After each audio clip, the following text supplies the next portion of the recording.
Now I am pretty late in regard to this drama story, but I figured I would cover it because I do not believe you may not know this VTuber. Because she posted on Twitter a Google document revealing some domestic abuse among other things. But first, let me introduce you guys to Apricot and her backstory.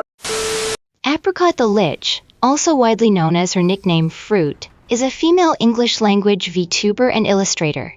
Originally from England, she debuted on November 2020 as one of the first-generation members of the American VTuber company VShoho, a bittersweet lich who spends her days in her underworld castle drawing art.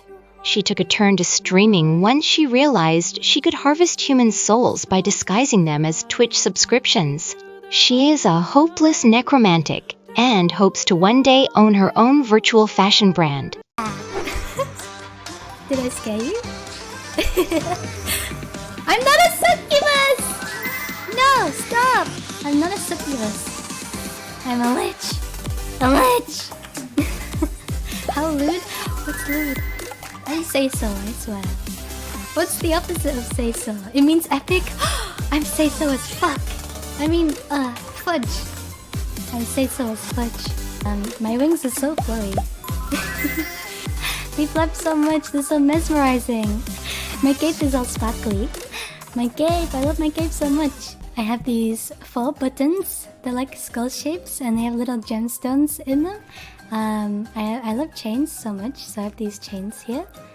My cape is so cool, it flows so much, it flows. And I wear sandals. That's enough for you. You don't get to see anymore. Now that we've covered the introductions, you should have a better notion of who Apricot is and her personality. Let's take a deep dive into this Google document to learn more about the domestic abuse.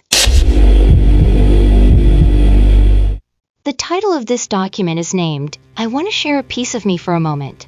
All evidential screenshots were taken using Facebook's archive feature. You must read from the bottom up per screenshot.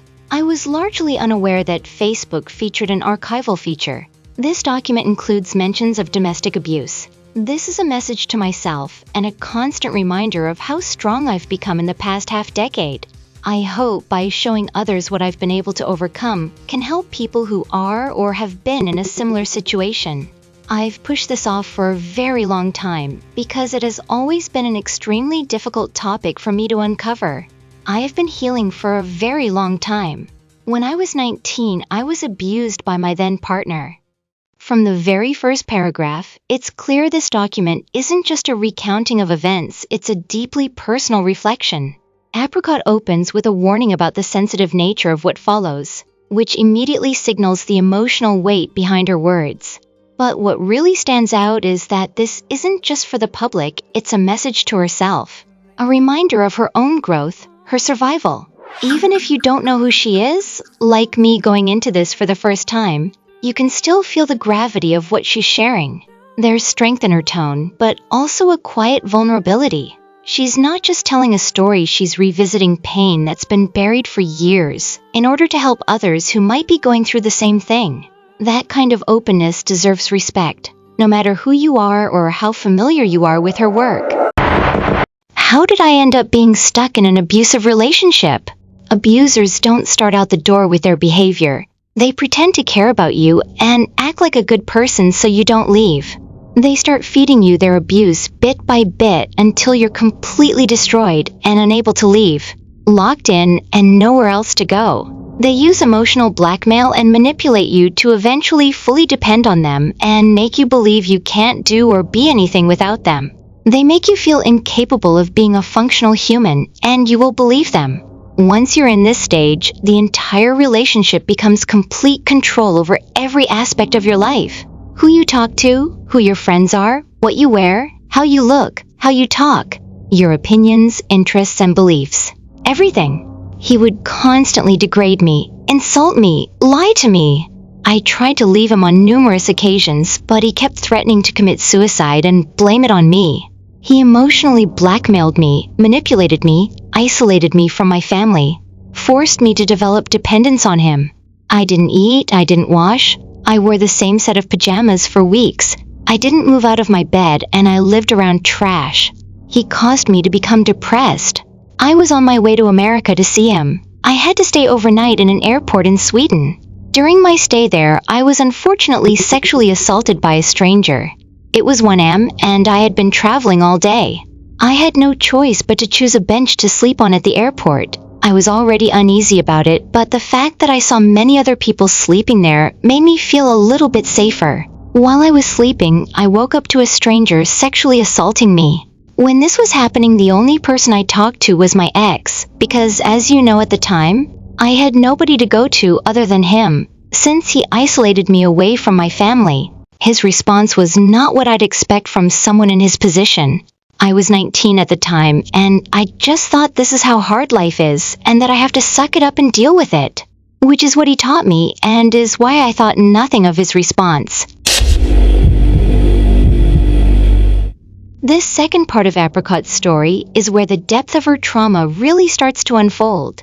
She explains something that many people outside of abusive relationships might not understand, that abusers don't show their true nature right away. They manipulate slowly, methodically earning your trust before breaking you down piece by piece. It's not just physical control, it's mental, emotional, and even spiritual. Reading her words, you begin to understand how someone can feel trapped, convinced they're incapable of surviving without the very person hurting them. That psychological manipulation, especially the threats of suicide, can make escape feel impossible. Apricot doesn't just describe pain here, she describes the systematic dismantling of her sense of self. And then, just when you think it couldn't get worse, she shares a separate trauma, being sexually assaulted while traveling alone. What's especially chilling is how isolated she was, forced to turn to the very person who had already done so much damage. And when she did, she didn't receive compassion, just more emotional neglect. But the way she frames it is telling. She was only 19 and had been conditioned to believe this was normal. That kind of internalized belief that this is just how life is a painful reminder of how abuse can twist someone's entire worldview. Oh! Are you killing him? No. You think I could die to something as dumb as that? Oh. Oh. Well.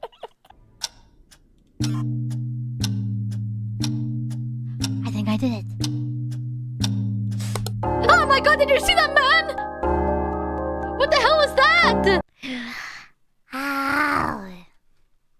Ow. Ow. Okay, now I am going to send you a series of text messages. The green marks is Apricot, and the blue marks is her alleged abusive boyfriend. I am assuming this is moments after she got assaulted by the random man. You may pause to read I will give an opinion afterward.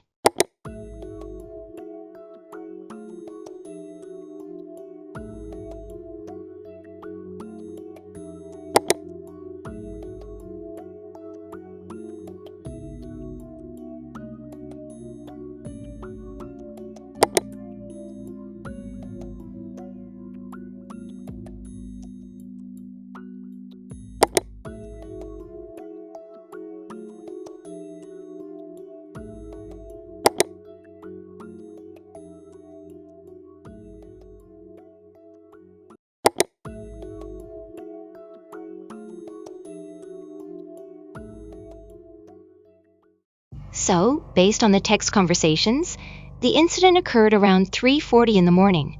Apricot bolted inside the women's restroom. She assumed it was safe, so she decided to take a short nap.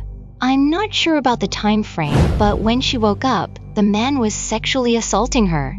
Her phone battery was getting low, as she claimed having only about 19% remaining. The criminal was eventually apprehended by Swedish police, and as a result was forced to provide a statement. But it did not come without consequences. Aside from the negative experience, her main concern is that her lover did use this against her in a form of manipulation. That is my thought process. What do you guys think? I am going to end things here. Let me know if you traveled internationally before and experienced something terrible like this. I might continue this story in another video, but for now, I hope you enjoyed this one. Like and subscribe, and I will see you guys in the next one. Thank you.